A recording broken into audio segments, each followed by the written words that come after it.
Whoop, there we go. Hello, hello, hello. Welcome, welcome, welcome. My name is Allison Rozelle, also known as Coach Roz, and here we are on day one. Yes, one out of 40, and this is our 40 days of sacred clearing, making space for all things new. So, today we are going to talk a little bit about empty nest syndrome. I chose to speak about this because um, I know a little bit about having empty nest syndrome. I am an empty nester now.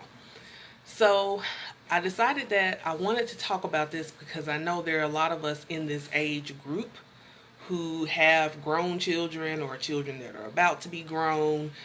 Um, and you're already starting to go through some of the emotions of empty nest syndrome, as I have.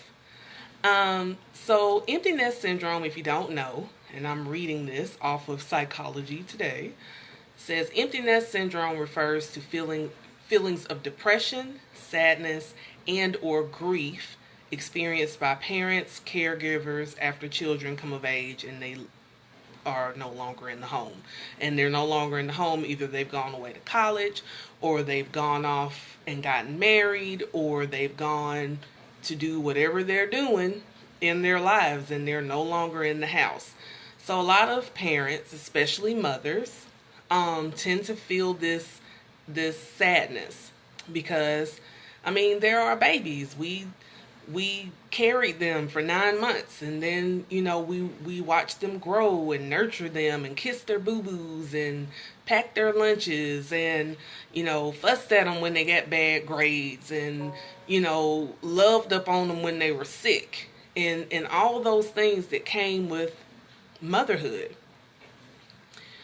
And so you have this connection with your kids, and all of a sudden, here they are, these grown people, these adults, which you kind of knew the day was coming, but you didn't know that it was gonna come so quick. Well, yeah, you kind of go through a lot of emotions, and I find that a lot of women that are like myself, who became mothers when they were young, and they were single mothers, especially when you're a single mom of one child like I am, empty nest syndrome hits you really, really hard because for so many years it's been you and them, and that's it.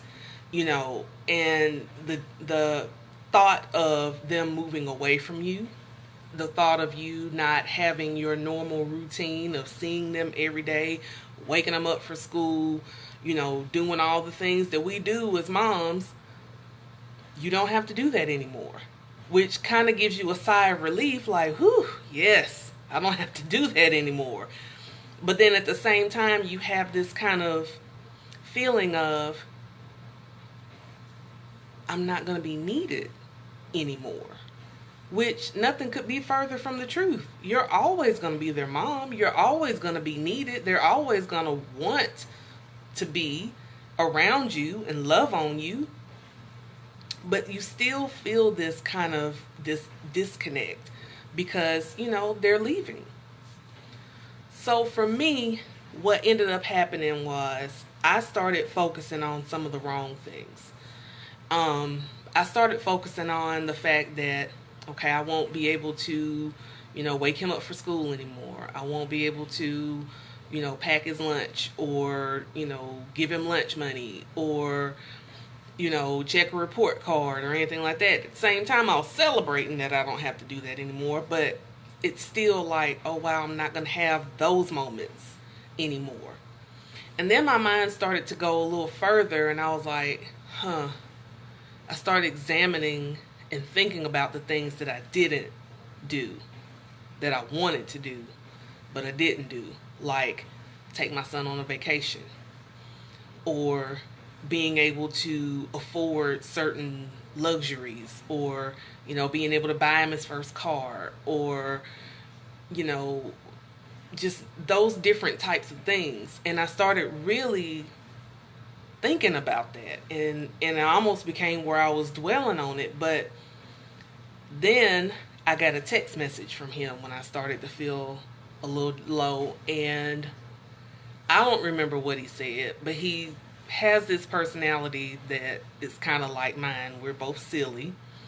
So I know it was something that made me laugh, but then that made me think, we'll always have that.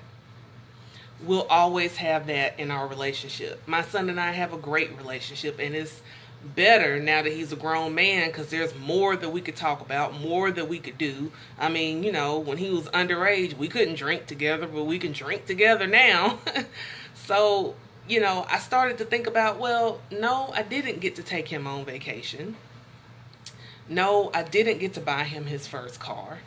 But then I started thinking about, well, when he was growing up, other accomplishments that I had as a mother. So I was like, I taught him how to read a book. I taught him how to write his name. I taught him how to tie his shoes. I taught him how to, you know, cook. He learned a lot from me, and there were a lot of firsts. There were a lot of great things. So I guess what I'm saying for today, on our first day, you have homework. So your homework is, if you're starting to feel, or you have been feeling, the pinch of empty nest syndrome, first of all, I want you to take a deep breath. I want you to then pat yourself on the back. And then I want you to realize that you accomplished something that some people don't. Because let's just face it, not everybody need to be parents. Some people are parents, but they don't really need to be parents, right? But if you can say, hey, I raised my child, I did the best that I could with what I had and what I knew, and they're doing just fine, then salute yourself for that. Be thankful for that. Be happy about that. So your assignment is, don't go back and sit and dwell on what you shoulda, coulda, woulda, wish you hadda got done while they were kids. That part is over. They're grown now. But I want you to list the 5 things that you did do right with your kids. Now I know you're an excellent mom. You probably could list hundreds of things, but I want you to pick 5 things of things that you know that you did well as a parent. And I want you to smile when you make this list. I want you to think about your kids and think about how proud of you they are, and how proud of them that you are.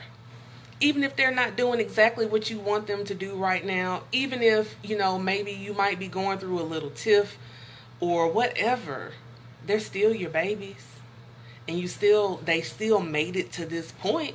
So be happy and celebrate that. Keep them in your prayers. Keep them in your heart. Keep them in your love. Nurture them and love on them. You'll always be their mother. You'll always be their mother. And there is a blessing in just knowing that. Nobody can take that away from you. So that is day 1 of 40 days of sacred clearing. And we're just talking about empty nest syndrome today. We'll dig a little deeper as the days go on. Didn't want to lay it on too thick today, but I wanted to just give you that much.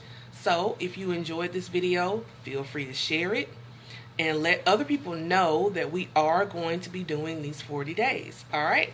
So thank you so much for tuning in. And if you're watching this on the replay, thank you for watching it on the replay. Have a wonderful rest of your evening. I'm Allison Rozelle, also known as Coach Roz, and I love you, and there's nothing you can do about that. Bye.